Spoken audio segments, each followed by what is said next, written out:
second pillar of this, let's say, infrastructure. This is unfortunately in Polish, but I can translate it.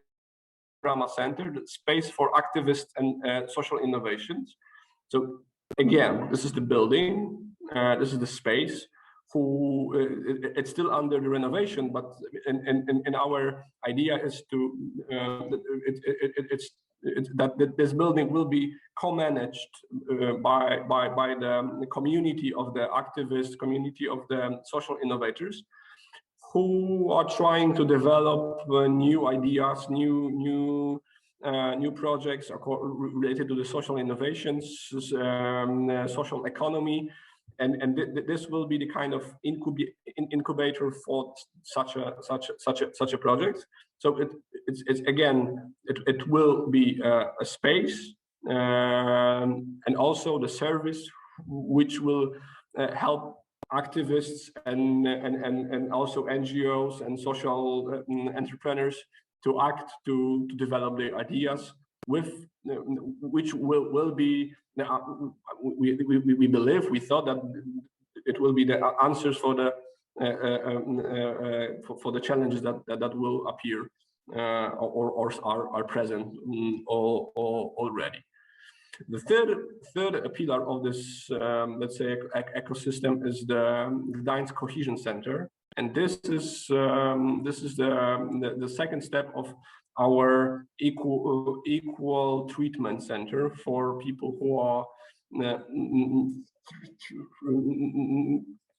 for people with disabilities, with people from foreign countries, for people with for LGBT people. So this will be the center of which will try to develop the cohesion projects and try to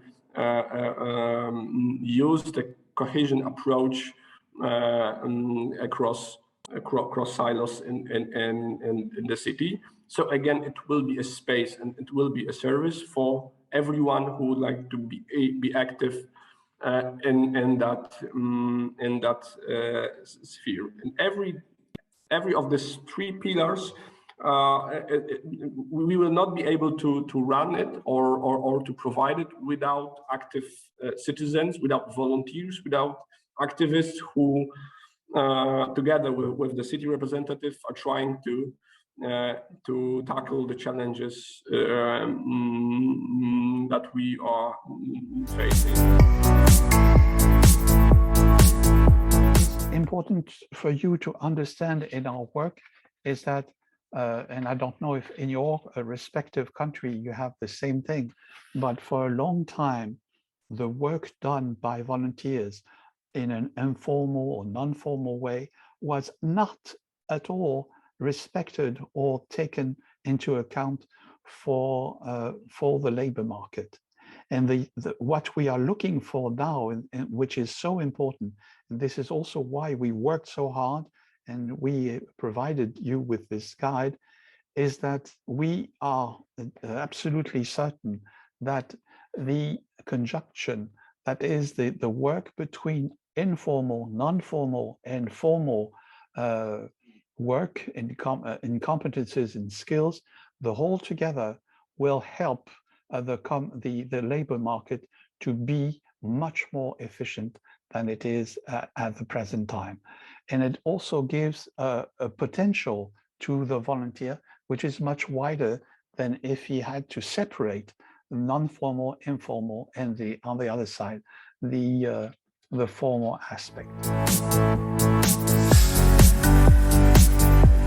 To bring all this back, and I suppose to look at, I spoke a lot earlier about values and non-formal education and how this plays a factor in the scouting's role and volunteering's role in achieving the SDGs.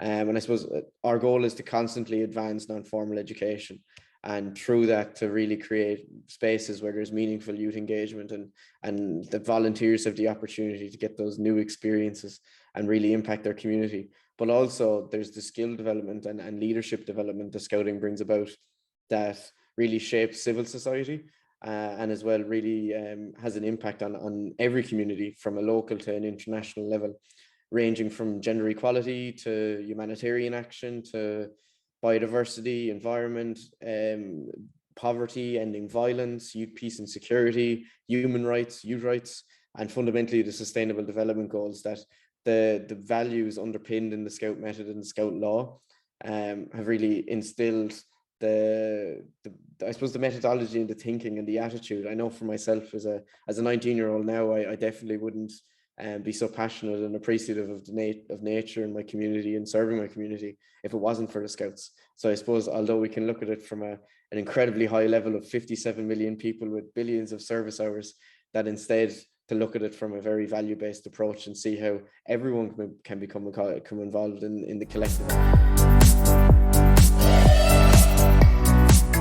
The main deliverables that we have in our section, I'm working for a section which is called the Volunteer Advisory Services section. So it's the state of the world volunteerism report that everybody, I believe, is aware of.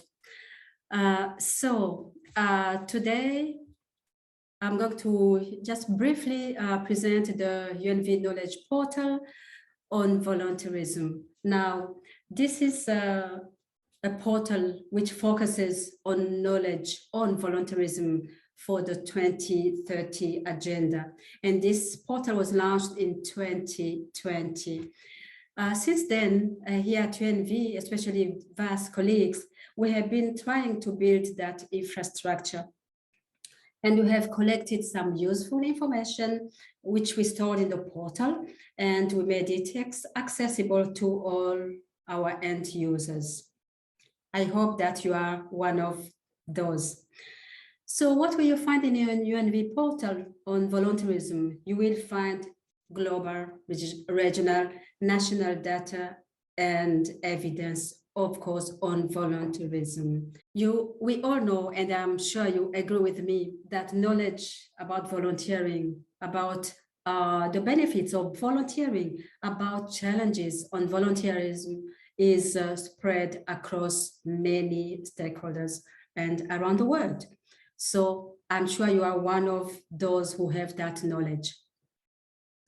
So we really need you, all of you, to support us in improving this tool. And we'll be very, very glad to see all of you being part of a community, this community of development practitioners who are engaged in volunteering. Now, what can you do? You can do many things. You can showcase your knowledge. You can share evidence products. You can also learn from peers. And that is very important. You can exchange your ideas to deepen your understanding on volunteerism.